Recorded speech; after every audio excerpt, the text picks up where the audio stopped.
पवन पुत्र नामरे विख्यात हेले प्रभु रामचंद्रंकर सेवा करिले श्री रामचंद्र आदेश सदा पालिले भक्त श्रेष्ठ बोली तांकु जानिला मही तांको परि प्रभु भक्त संसारे नाही हनुमंत नाम जिए तुंडरे धरे रोग दुख पाप छाड़ी पलाए दूरे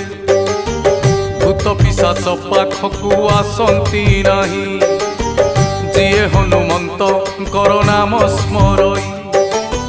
तांको सह भक्ति रे जे जोड़े संपर्क जोड़े संपर्क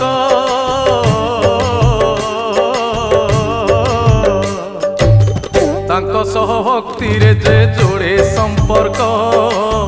सुखरे दिन कटई जाए तो दुख।